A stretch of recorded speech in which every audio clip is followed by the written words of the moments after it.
Squirrels!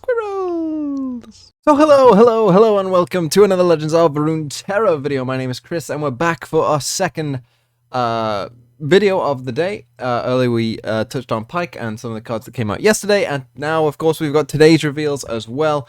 And it looks like we've got Variety Day again at the looks of it, and then tomorrow I assume will be Echo's followers, and then the day after will be Echo himself and the patch notes, which will be an exciting day.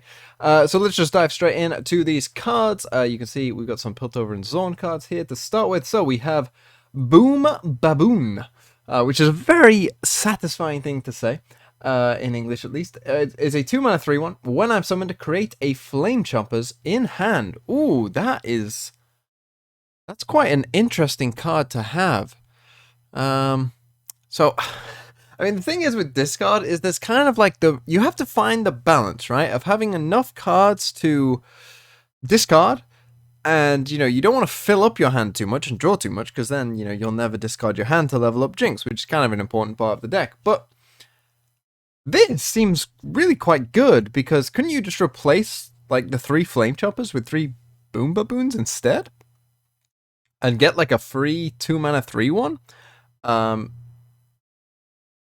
Instead, maybe you wouldn't replace all of them. Maybe you just put 2 in. I don't know. Someone will obviously figure out sort of the right amount. But that seems like a pretty good card for discard aggro to get. You're getting a good discard target. You have a good unit. It helps you go wide as well, because of course you could potentially, say you have like a Pyro Cannon or some 0-mana way of discarding the Flame Chompers straight away, then you essentially have, another kind of House Spider, but with different stats and a Challenger. So really quite interesting. We have Glorious Evolution, which I'm assuming is a Victor card. 10 mana, you can see Victor here as well. Slow Speed, replace your cards everywhere with exact copies of themselves. They now have -1 cost augment and are now tech. Oh my god. I love this card. Now, is it good? No. Is there a way you can get this? Like, what's the quickest way that you can play this? Because if you can play this and give everything -1 cost, I mean, straight away, that's pretty good. Giving every, unit augment, that's pretty good. And obviously, how can you get there quicker? Thinking Freljord Ramp is probably the easiest way. Is there a way of cheating out, like, spells? I'm sure there isn't, because obviously they don't want this to be crazy good. They don't want this. They probably don't want this to become tier 1. But it would be interesting if it was, wouldn't it? I can't think off the top of my head if there's some easy way of cheating this out. The thing that's coming to mind for me is kind of like a Freljord ramp style. With this as the top end, you can use stuff like Wolf Rider, which has a very good synergy with something like Ballistic Bot as well. So there is some like ramp tools that you can use to get this out as quick as you can. Play this, of course. And then, hope to just go crazy, draw a bunch of cards, of course, get all the augment off. Really interesting little deck. And yeah, that would be very fun. So I'm gonna try it. I can't wait to play a deck with this card, but probably not good. Shifting Sands, we're in Shurima now. 6 mana, slow speed, deal 4 to a unit, summon 2 Sand Soldiers. That seems pretty bad. Any deal to a unit that's slow, I don't think has ever been good. Apart from like maybe 1-mana ones, right? Maybe Thermo Beam is a good example, but that's obviously like very flexible. But most of the time, you have to be very flexible, or be like 1 mana for this kind of thing to be good. So I don't expect this to be good. And 6 mana to deal 4. Yeah, this I just don't think will be good enough. Treasure Seeker, which is probably a good thing, by the way. Treasure Seeker, 1 mana, 2/1. When I'm summoned, create a Waking Sands in hand. Now, I'm going to be honest with you guys. I have no idea what Waking Sands is. But honestly, it probably doesn't matter. Is Waking Sands... I mean, Treasure Seeker must be something to do with Sivir, right? Waking Sands? I honestly cannot think what Waking Sands is at all. But anyway, 1 mana, 2/1. That creates a card, no matter what this card is, and I don't even know. Maybe it's something that I haven't seen yet. Whatever this is, and I'll find out, after we've gone over all the cards and I'm giving my ratings, I'll go and quickly look what Waking Sands is. But any 1 mana 2/1 that creates something is always somewhat decent. And depending upon the deck and what it wants, then it can be somewhat decent. In fact, I'm going to look at what Waking Sands is now, just so I can actually have a full evaluation of this card right now for you. Okay, so Waking Sands is the 2-mana slow speed spell that summons a Sandstone Charger, which is the 5/2 that has Ephemeral. So not great, which probably means that this card isn't like amazing, but it is okay. It's not terrible. I mean, potentially it has some synergies with some things, like, you know, if you want to go for like an ephemeral build or, you know, reputation, it has some, you know, good connotations for. So there are some situations where this is actually okay and, you know, can help you. You know, it can stop an attack. It can potentially, you know, I mean, it is a 5/2, so it can potentially push damage as well. And the fact you're getting it off a free 1-mana 2/1 is fine. You know, this is a pretty strong card. The time has come. 5-mana burst speed spell. Summon a Clockling, which is the 1-mana 2/2. If you've predicted this game, summon 2 instead. 5 mana for that? Am I crazy? That doesn't seem good. We'll move on. Reaver's Row is a Bilgewater card. Landmark. I do like when they bring out new landmarks, because I'm excited to play something, a good landmark. 5 mana. When I count down, summon a random 1-cost follower. Countdown 2. Grant 1-cost allies 2/1 and fearsome.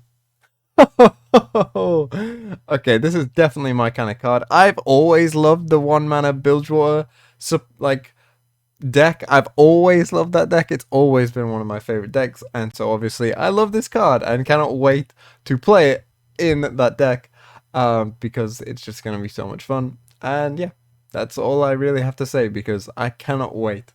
The fearsome, that, you know, I mean, let's talk about how good this card actually is then. I mean, in that deck, because, like, so it countdowns 2, right? So you're on turn 6, you get a 1-cost follower, I think. And then on turn 7, you get another 1-cost follower, I think. And also then you get this thing. So it's quite a good way of, like, regenerating value. Because, of course, in a 1-cost deck, you have problems of, you know, they might board wipe you. Something like Avalanche is just like, you know, game over a lot of the time. But this is a way of, like, regenerating the board. And then potentially, this isn't everywhere, so it's only the ones on the board. So, you know, you do need to sort of take that into account. But aside from that, this is like a good effect to give everything fearsome. The extra 2 attack is obviously really nice as well. In that deck, this is a good card. It kind of fits what that deck would really need, like some regeneration of board, and then, you know, you're bigging up their stats now to sort of scale potentially into the late game more. I love that. So yeah, I really do quite like that. Line them up. 2-mana burst speed spell. Summon a Powder Keg. Create a knock 'em down in hand. Knock 'em down is a deal 1 to anything. I love this card. I just love this card. This just fits everything I want. 1, burst speed, summon a Powder Keg. I don't think we had that before.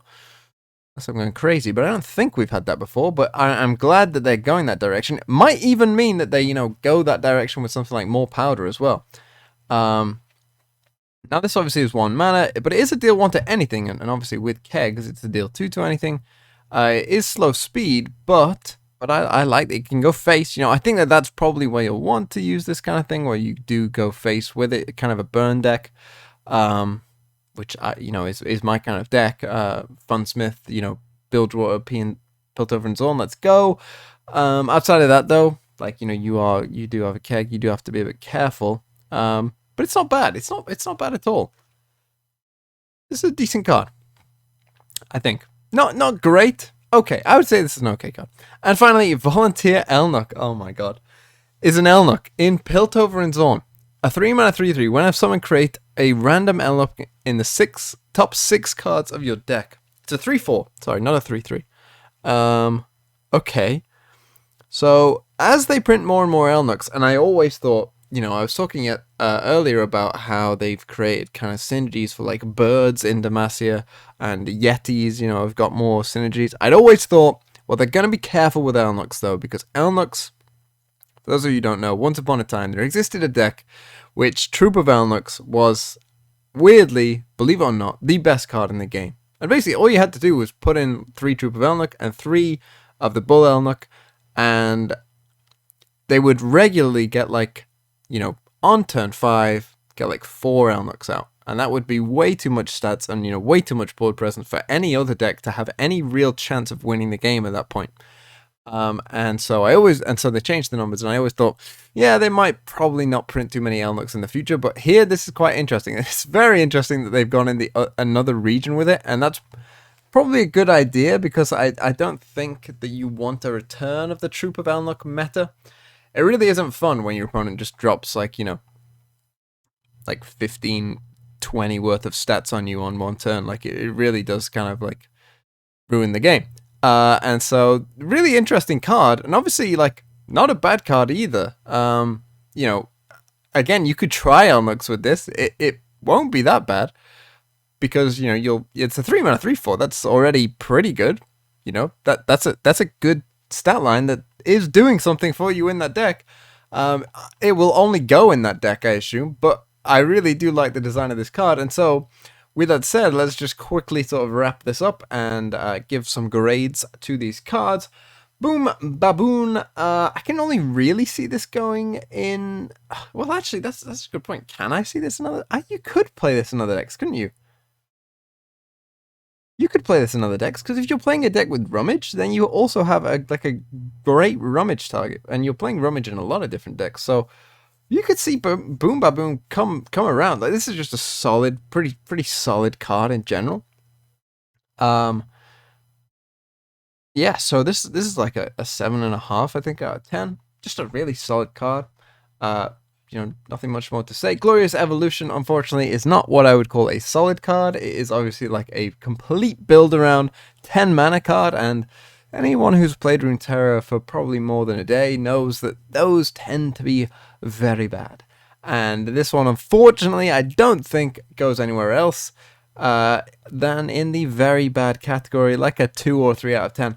Don't get me wrong. If they made the whole Victor Augment package like tier 1, is there a world where this could be a one-off slot into like a tier 1 deck as a niche finisher against other things?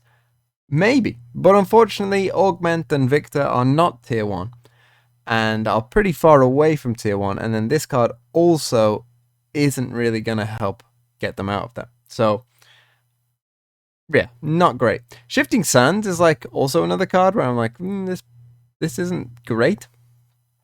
This is like another like 3, 4 out of 10 where, you know, slow speed, dealing 4 to a unit. Sure, you summon 2 Sand Soldiers. It's not a horrific card. It feels like more like an Expeditions card than, you know, a standard playable card. So yeah, like a 3 or a 4. Treasure Seeker, again, not bad. I mean, follows the same sort of pattern as Boom Baboon, where like cards that create you something in hand for free that have like a kind of normal stat line, like they're pretty good in general, and this I see is no different. If you do have some synergies with Waking Sands, you know, whether that be Reputation or Ephemeral or whatever, then you probably do want to be playing Treasure Seeker at least some of the time, or at least consider Treasure Seeker. That, like, say Doomkeeper gets nerfed and it isn't like an obvious, you know, what 1-drop should I play in Shurima, then I think you could see Treasure Seeker hit some decks. So yeah, I'm not against that. Yeah, it's decent. It's fine. It's like a 6.5, 7 out of 10. The time has come. This one as well. Like the mana costs on these two, I'm a bit like, it's a bit odd. Clockling, obviously a 2/2. If you predicted summon 2 instead, like if this was 3, I'd be like, that's like, you know, a burst speed, pretty good. But because it's not, and it's just only 2 Clocklings for 5 mana, probably not good enough. Probably, again, like similar to this, like a 3 or 4. Not like a terrible card that's going to like lose you the game if you play it, but just not great. Reaver's Rose card I'm really excited for, and I really want to play with. I can't wait to play with it, and I'm very excited that they printed it, but is it good? Well, it only really fits one specific deck, and in that deck, I'm still not sure it's a 3 of. I think it's probably like a 2 of. In that deck, it's, you know, a card that you'll play. It's like a 7 in that deck, but unfortunately that deck isn't great either. So, you know, overall, like in terms of the whole balance of the game, it's probably like a 4. But, you know, I'm excited to play it. Line them up and knock them down. I want this to be good, I think. I think when I first read it, I was just excited because it's my kind of card and I like it. Paying 3 mana to deal 2 at slow speed. I mean, you don't have to, you know, use the knock 'em down for the keg. But this is fleeting, so you do need to use it this turn. And obviously that's not great. If knock 'em down was 0 mana, I think that this would be a pretty good card. The fact that it's 1 makes this, I think, not amazing. Not terrible. I'd say this is like a 5 or a 6. Like it's not a terrible card. It's just not great. One of two things needs to happen. This would need to be like fast speed, or this would have to be 0 mana. I think for this to be like a card that you'd be like, oh yeah, that's a strong card. Put that in your deck. I think at the moment it's just like probably a bit worse than other things that you could do. And so for that reason, I think it's probably not worth playing. Volunteer Elnuk, again, kind of similar to Reaver's Row, where you're not going to play this in anything else but one, you know, specific Elnuk deck. But in that Elnuk deck, it's pretty strong. You know, this is definitely a card you'd play in an Elnuk deck and kind of, you know, will reignite people playing Elnuks again. And so for that reason alone, it probably deserves like a 6 or a 7. You know, pretty a good card in that deck. Obviously, I don't think Elnuks will be great, but maybe again, you know, maybe again, Troop of Elnuks will just come out of nowhere and be good. So yeah, like a 7 in that deck, but overall like a 4. But good in that deck, very good in that deck, I would say actually. And those are our cards. So it looks like we'll, you know, get Echo Swallows tomorrow and then Echo the day after. As I mentioned in the video previous, there will be no video tomorrow though because I am on a trip, but by Tuesday I should be back and raring to go as I'll probably make 3 videos that day. Reaction to Echo, reaction to the patch notes, which, you know, apparently should be pretty big, and then, you know, decks for you to explore with and try out and see what you like. So with that said, thank you so much for watching and have a really nice day.